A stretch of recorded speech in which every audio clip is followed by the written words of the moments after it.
কৰাৰ সময় অহা কেইটামান মাহত আমাৰ লক্ষ্য হৈছে যে প্ৰথম আমি অসমৰ আই মাতৃসকলক সেলফ হেল্প গ্ৰুপৰ আই মাতৃসকলক যি মহিলা উদ্যমিতা 10,000 টকাৰ প্ৰতিশ্ৰুতি দিছিলোঁ তাক আমি সম্পূৰ্ণৰূপে যাতে পূৰণ কৰিব পাৰোঁ সেই লক্ষ্যত এতিয়া আমি আগবাঢ়ি যাম। পঞ্চায়ত নিৰ্বাচনৰ সময়ত আমি আপোনালোকক প্ৰতিশ্ৰুতি দিছিলোঁ যে দালি নিমখ আৰু চেনি আপোনালোকক কম মূল্যত দিম। 1 অক্টোবৰৰ পৰা সেই আঁচনিখনো আমি আৰম্ভ কৰিম। পঞ্চায়ত নিৰ্বাচনৰ সময়ত মই আপোনালোকক প্ৰতিশ্ৰুতি দিছিলোঁ যে গেছৰ চিলিণ্ডাৰৰ দামো 300 টকা কমাই দিম। এতিয়া তাতো হাত দিছোঁ যাতে যেনেকৈ কৈছিলোঁ সেই প্ৰতিজ্ঞাও যাতে আমি পূৰণ কৰিব পাৰোঁ।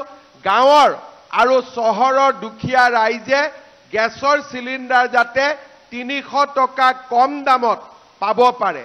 আৰু আমি নতুনকৈ যিসকলৰ নাম অৰুণোদয় আঁচনিত অন্তৰ্ভুক্ত কৰিছিলোঁ তেওঁলোককো যাতে আমি সোনকালে অৰুণোদয় দিব পাৰোঁ তাৰো ব্যৱস্থা আমি ইতিমধ্যে হাতত লৈছোঁ।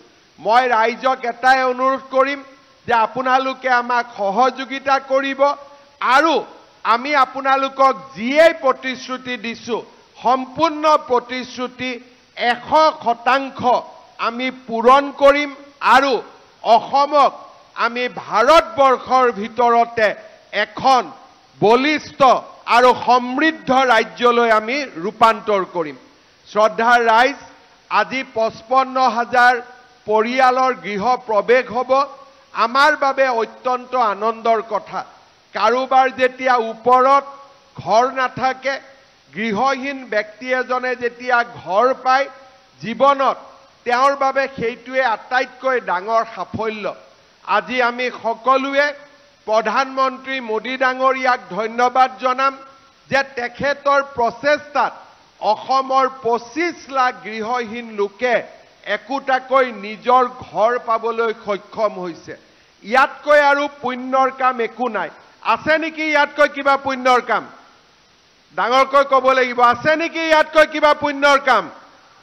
সকলোৱে আপোনালোকে সকলোৱে মানে নে নাই যে মোদী ডাঙৰীয়াই আমাৰ কাৰণে ডাঙৰ কাম কৰি দিছে, আমাক থাকিবলৈ এটা ঘৰ দিছে? আপোনালোকে মানে নে নাই? সকলোৱে মানে।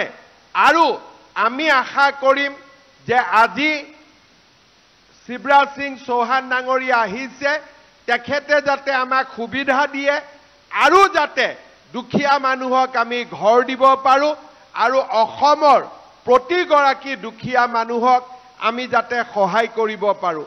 मैं दोबारा हमारे कृषि मंत्री जी को ये असम के पवित्र धरती पर स्वागत करता हूं और आप हमेशा असम के विकास के लिए हमेशा आपका आशीर्वाद हम लोग को मिलते ही रहते हैं और आपका जो प्रेम और आपका जो सद्भाव असम वासियों के लिए मैं आपको पुनः एक बार धन्यवाद देता हूं और मैं ये आशा भी करूंगा कि आगे भी आप असम को ऐसे ही मार्गदर्शन करते रहिए।